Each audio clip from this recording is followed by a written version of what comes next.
It's my second film of 2023. And you know what's scary? COVID. COVID is scary. Hi, I'm John Stark from ADNA.com, and this is my review of Sick. This is a Peacock original. It does have audio description, and I was so unprepared because Peacock usually just takes me out of the credits. It's the first time I've ever seen a Peacock film where they gave me the narrator. Was not ready for that. I was accepting the fact that as soon as the film ended, I'd be in something else, which I almost basically was. It threw me into Chucky. It was like, you know what you need to watch now? You need to watch Chucky. It's like, thanks Peacock. Thank you.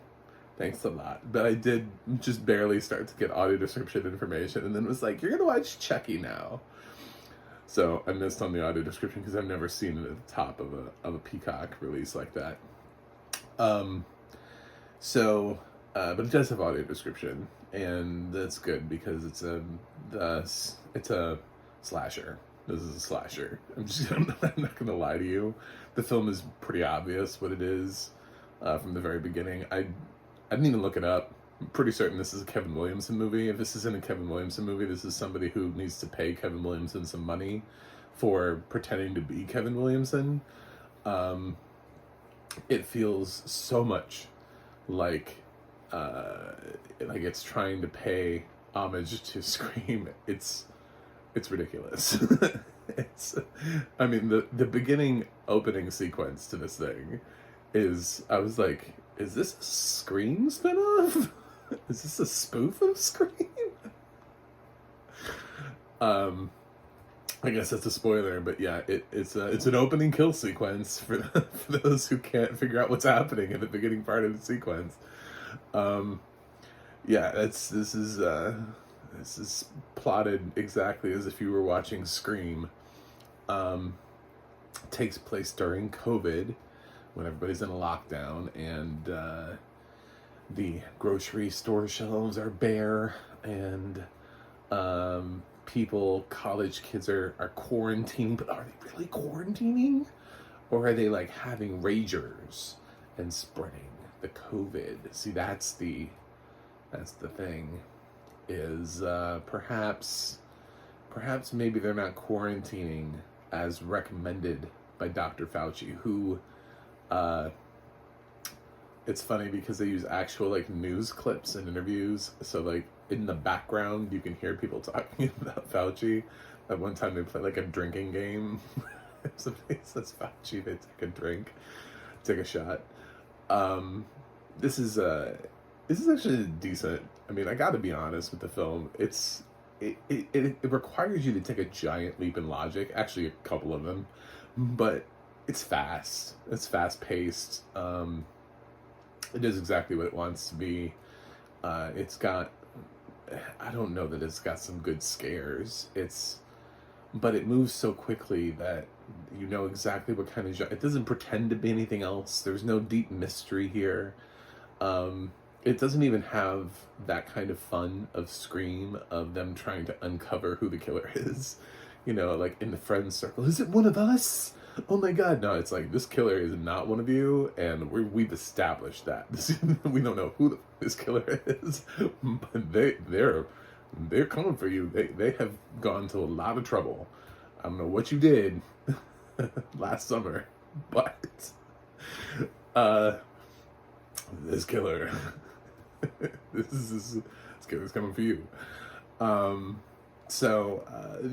There's sort of these two girls, and they go off to quarantine in the middle of nowhere, thinking, you know, that life is normal, you know, they'll be fine.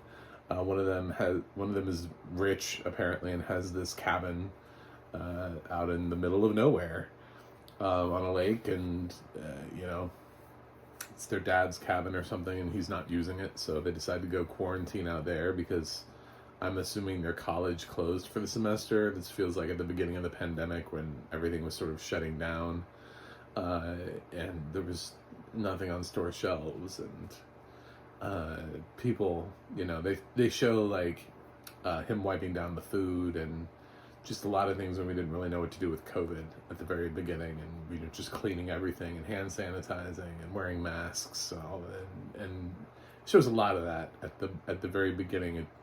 It's very very current. It's very it was like, oh, I just did that yesterday, you know. But I suppose there's an element to this, and I'm going to talk around this so it's not a spoiler. There's an element to this that involves COVID directly, as you might have guessed from a film called Sick, that involves what I would call shitty contact tracing, or like loss of logic contact tracing, and like ass backwards contact tracing. So like I followed the train of thought in the explanation of the contact tracing, but I was like, I think you guys are going up. Where did you have to start? Like, that was my question. If you're going about it that way, where did this whole thing begin? Because if this whole thing began, like, how many? Is there like a longer cut of this film where there are like 100 dead people? Like, where is this been? Like, the contact tracing in this film is absurd. It doesn't make any sense, and they try to throw that in there, and they're like, COVID tests. It's like, oh God, just fuck off. Just please. When you get to it and you think about it, just allow yourself. I know it's a horror film. We're not supposed to think about things in horror films. We're just supposed to be like, oh my God, this is so good, so scary. Oh my God, he's stabbed through the door. It's so good. That must be such shitty wood. But yeah, it's a little bit like that. However, I will say this film does pull off some nice twists and turns, which is kind of amazing because this film has a very small cast. So for this film to have twists and turns when I think there are like 10 people in the film, there are less than 10 main characters in this film.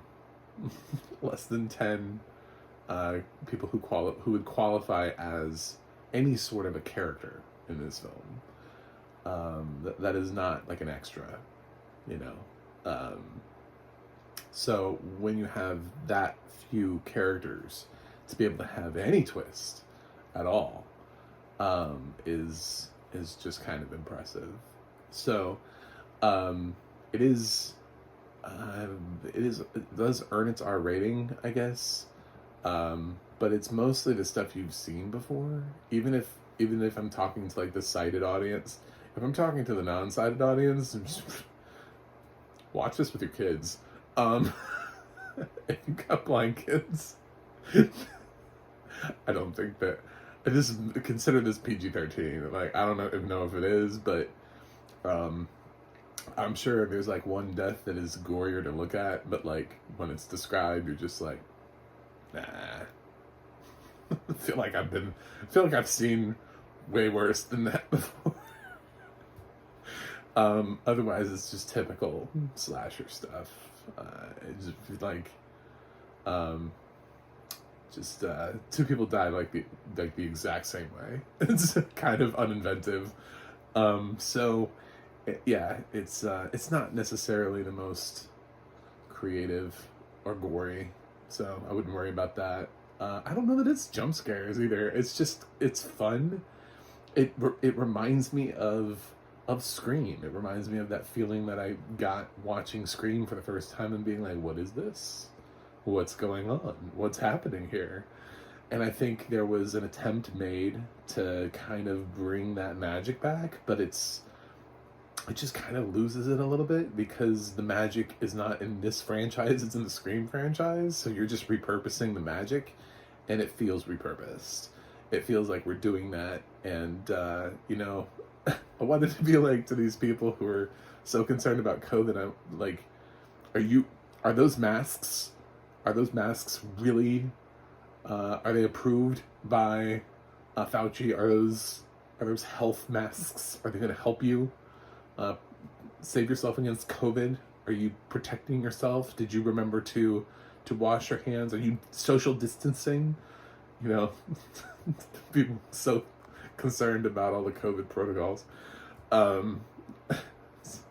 Yeah, there's some stupid stuff in this, but it moves really quickly. It's impossible to be bored in this film. It is impossible, even if you don't like the film, it's impossible to be bored with it, because the film does not waste any time. The film is constantly like, ooh, did something go bump in the night? Like, it takes about 5 minutes to establish a character, and then it just goes back to being like, oh, somebody's behind me. Yeah, it moves pretty. I don't know what the runtime in this is, but if it was over 90 minutes, I'd be shocked. It felt like it was just flying by. I was like, oh my God, oh God, oh shit, oh, they're back, just whipping through the film. So that's sick. It's not bad for the second release of the year. I asked myself questions like, do I want to see this? I'm not trying to just watch films anymore to just check off boxes and get up to like 300 anymore. And the answer was yes. I was interested in this enough. So, plus it had like 89% on Rotten Tomatoes, which I kind of understand because that's based on like a pass-fail ratio. So it's based on like a thumbs down, thumbs up, thumbs down ratio. And even though I'm not going to give this film an A, I am going to give it a grade that would require me to give it a tomato. You know what I'm saying? Like, and not rotten. I'd have to give it a fresh score on Rotten Tomatoes. So that's how it gets an 89%.